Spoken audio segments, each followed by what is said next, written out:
Hello and welcome to this online session where I'm going to be going over continuous bladder irrigation. So this is not a skill we would be performing in the field. This would be something we'd more come across for patients in facilities and during IFTs. Just a quick shout out to West Zone that gave me the initial PowerPoint presentation to get this thing started, and I've just expanded on it. So shout out to them. So first things first, when we look at bladder irrigation, we're going to look at the types of urinary catheters. So urinary catheter in itself is performed for therapeutic reasons, such as relieving urinary tension, or for urological or gynecological surgical procedures, or for other diagnostic purposes. So based on how long the patient is going to have the catheter in place or the dwell time, they can be considered either intermittent or short-term, or an indwelling catheter for the long term.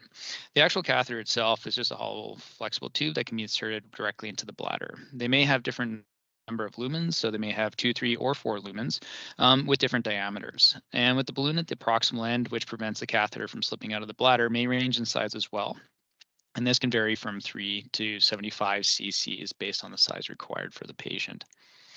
So with the double lumen urinary catheter, it contains 2 ports, so it's double. One is a funnel-shaped drainage port to allow for drainage of urine. So this is where you would attach your urinary catheter collection bag. And the other channel is for the infusion of water or air into the distal balloon to secure the catheter in place inside the bladder. The triple channel catheter has a third channel to facilitate continuous bladder irrigation, such as we're going to discuss in this lesson here, or they can also use it for installation of medications into the bladder for the patients. So this type of catheter is the one that's primarily used for following urological surgery or in case of bleeding from a bladder or prostate tumor, and the bladder may need continuous or intermittent irrigation to clear blood clots and debris from the bladder itself.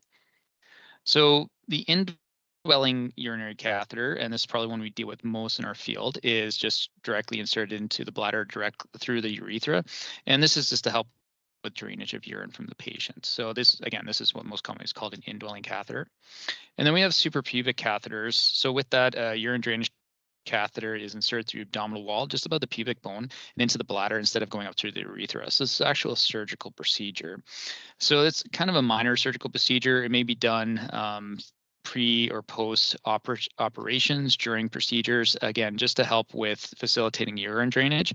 If there's trauma to the genital area as well, they may have this inserted to help with healing of the site. So for bladder irrigation itself, continuous bladder irrigation provides continuous infusion of sterile solution into the bladder using a three-way irrigation system with a triple lumen catheter like I talked about earlier. So this is used to remove loose tissue, clots, and mucus shreds from the bladder itself. So post-operative continuous bladder irrigation is mostly seen in urology patients, such as after prostate surgery or bladder surgery. So some components of continuous bladder irrigation system. So like I've mentioned already, we have our triple lumen catheter.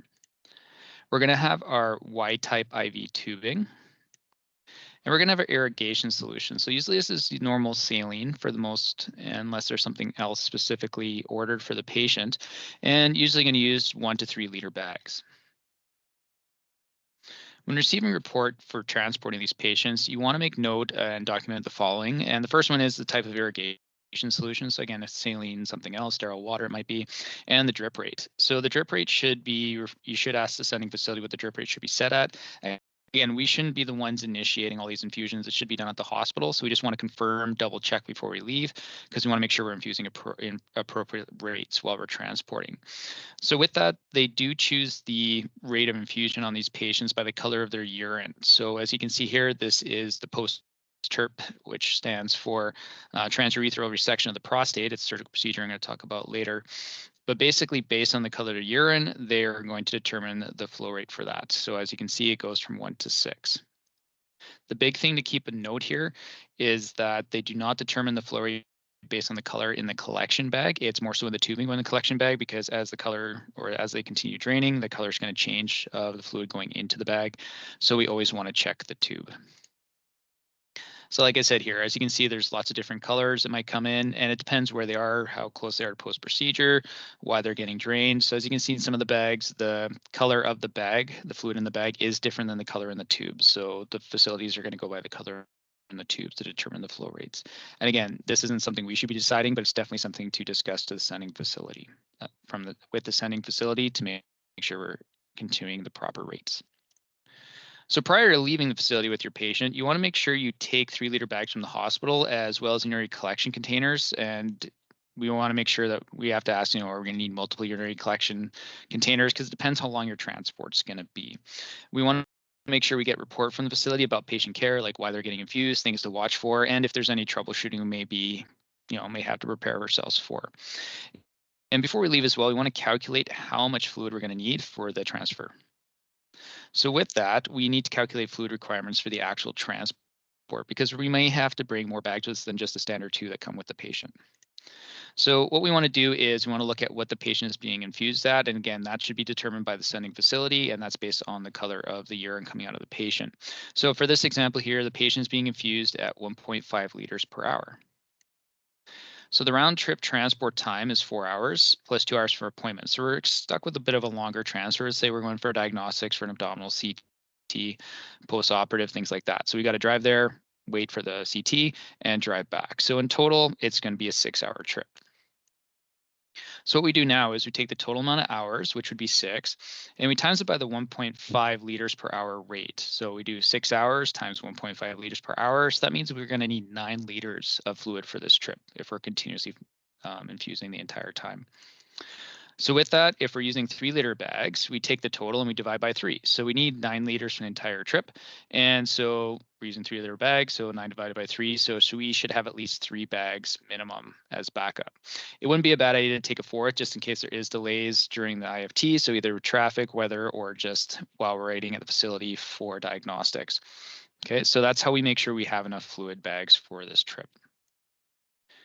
So during our transport, we want to make sure we're keeping an eye on the patient's urine drainage.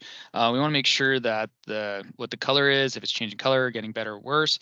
And we also want to keep a very close eye on the fluid infused into the patient and what's going in the patient, what's going out of the patient, and that it remains basically equal. So if you put 5 liters into the patient, 5 liters should come out. So if the amount of fluid coming out of the patient is less than the fluid being infused into the patient, we're probably going to want to check in on that. So the first thing we're going to do is stop the irrigation. So we're going to clamp it and check the patient for any kinks, loops, or clots.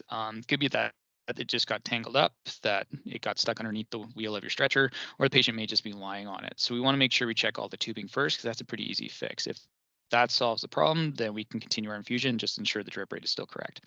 Other things to think about is where's the drainage bag? Is it below the patient so it can gravity drain, or is it too high? And then that's a simple fix as well. We just put it lower down. Also, another thing to look for is leakage around the catheter insertion site. So sometimes with patient movement or just bumps on the road, things like that, if the catheter wasn't secured really well at the facility, it might have come loose, and the patient may have urine actually coming out of the urethra around the urinary catheter itself. So if that's the issue, then that might be why we're not getting as much in the bag, because it's actually draining all over the stretcher, which is not a great thing. Other things to think about while we're transporting is that the patient begins to experience severe bladder pain. So again, if they start having a lot of pain, we're going to stop the infusion. So we're going to clamp the bags, and we're going to check for kinks, loops, clots again, like we talked about before. Look to see if there's anything actually obstructing the drainage of the fluid from the patient's bladder. And with that, we're going to take a look at the bladder itself. So I just got a couple pictures here of distended bladders. So as you can tell, it's in the lower quadrants of the abdomen. These ones are quite distended. And with that, the patient's obviously going to have a lot of pain. So if that is happening and you've done all the troubleshooting, it could be that they have some kind of obstruction that they need to have drained, or it could just be that there's an issue with the infused irrigation itself. So we're immediately going to stop the irrigation. So with that, if we have all those issues, we are going to contact the sending facility. So you can call online medical if you need to, but ideally you want to call the sending facility with IFTs, because those facilities will have a better idea of what's going on with the patient, how they're going to troubleshoot, and more so like what's going on with their patient post-op, because they'll have all the surgical notes there as well. If they do have a clot blocking the bladder, they may need manual irrigation, which we don't do in the ambulance at this time, outside of palliative care. But with that, we can't fix that. And it may be that they tell you to go to a local facility, first facility you come across, to get that catheter drained. If you can't get a hold of the sending facility, you always have online medical to ask about what you can do for troubleshooting and what you should do about the infusion or not, especially if your patient's in a lot of pain and their bladder is extremely distended. If there is an increase of hematuria or clots are present, the infusion rate may need to be changed. Again, this would ideally be a conversation to have with the sending facility. If you're like, okay, I'm noticing a lot of blood in the bag. What do you want me to do about it? Should I clamp it? Should I not? Because again, it depends how soon they are after their actual procedure. So you want to, and again, and if you didn't have that discussion with them before you left, you can always contact the facility, phone them, talk to them first. And if you can't get through, online medical is always an option. So we got a couple pictures here. So the pic on the left is severe hematuria. So this one was actually like directly post-op. So this patient just finished their operation. So there's a lot of blood in a catheter bag. So we shouldn't be seeing this much blood on an IFT. So if you do see this much blood, you probably want to stop your infusion and make a phone call because that's not normal. On the right there, I just thought it was an interesting picture. It looks like a worm, but this is actually a clot that was drained out of a patient's catheter. So again, something like this, that's a pretty long clot. If that's blocking the whole catheter, we're not going to get rid of that ourselves. So that would cause fluid retention if that's blocking the whole catheter. And we might have to deal with that at the facility as opposed to us dealing with it. So we also have to look at TURP syndrome. So during transport, you want to monitor for this. So like I said before, TURP stands for transurethral resection of the prostate. And it's a common surgery used to treat urinary problems created by an enlarged prostate. So an instrument called a rectoscope is placed into the tip of the penis and then is then passed through the urethra to help the surgeon see and trim extra tissue that is blocking urine flow. So with that, TURP syndrome is a complication post-op after resection of the prostate or the bladder. Tumors. They might have tumors in the bladder, so they might resect those as procedure as well. And what might happen is either during surgery or post-surgery, there may be excessive absorption of the irrigation fluid. So again, if we're doing continuous bladder irrigation, the body can absorb these fluids, especially depending on what's happening with the surgery. And too much irrigation fluid can cause fluid overload and hyponatremia, resulting in the TURP triad, which you see here. So which is hypertension, bradycardia, and mental status changes. So if we're assessing our patient during IFTs and like their bladder's good, they're feeling great, but all of a sudden they start getting altered LOC, heart rate starts going down, that's something to monitor. Other things you might see with TURP syndrome is pulmonary edema, increased jugular venous pressure, so the distended neck veins. You might get heart arrhythmias and sluggish pupil response. So another thing as well is if you start seeing these symptoms, we're going to immediately stop irrigation. We're going to provide support as required. So yeah, if they got pulmonary edema, we're going to have to deal with that. We will always, and it recommends that you put the cardiac monitor on because again, it could cause arrhythmias, and prepare for seizures. Because again, if they have a sluggish pupil response, there's a low occurrence, but in this syndrome, it is possible that there could be cerebral edema and that can cause seizures. So again, lots of support for these patients. And it wouldn't be wrong to make a phone call for this one either. So if you're doing your extremely long IFT there and you need to change the actual bags. So with the fluid bags there, they'll usually hang two. We only use one bag at a time. We don't dump both bags into a person. That's a lot of fluid all at once. So since you're only using one bag at a time, if you're going to change out used up bags, we're going to close the line of the bag that needs to be changed and open the second bag to continue flushing. So it's just continuous. We're not going to stop it. So we're going to make sure to ensure the flow rate is still good. Again, as you can probably see in the line there, there's two clamps on the above the Y junction, and below it is your roller clamp. So basically close one, open the other. It shouldn't change the drip rate because it's already been set further down the line. So while the second bag's continuing to drain into the patient, we can take the old first one and switch it out with a brand new one and just continue and repeat as necessary. When we empty urine collection bag, don't let it overfill. Again, we're putting a lot of fluid into this patient here. So if the urine bag gets overly full, it's going to be very difficult to drain, and it could cause backflow into the patient as well.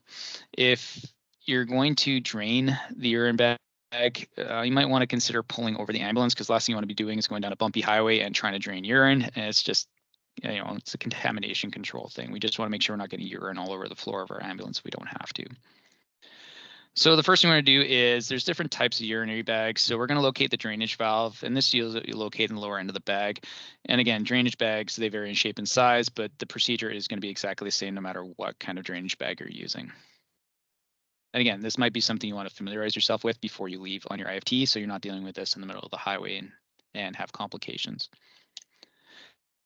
So when we're actually draining this here, so we're going to ideally place a towel or washable incontinence pad or something. But again, we have towels. We can use those too on the floor underneath the collection container, just in case some of it does spill over. Make sure you're wearing new clean gloves because we don't want to risk introducing infection. And we want to position the collection container, and then basically open the drainage valve to urine and let it flow into the container. So once the urine is completely drained, ensure the drainage valve is tightly closed and tucked back into the storage slot. And what we're going to do is we're going to take a look at what we've collected. And we're going to document our PCR. So the volume of fluid drained, the color, odor, sediment, if there's blood, clots, things like that. Again, this might be post-op, so clots may not be abnormal, but we still want to document it on our PCR. We want to secure the urine collection device safely in the ambulance. So again, try to put it somewhere where it's not going to tip over, spill anywhere, because again, that's still considered contamination. And then when you get to the receiving facility, just dispose of it as per that facility's procedures for dealing with urine containers. Okay, and if the towel or incontinence pad you put underneath the container gets soiled, dispose of that appropriately as well. And that's it for continuous bladder irrigation. Thank you very much, and thank you for watching.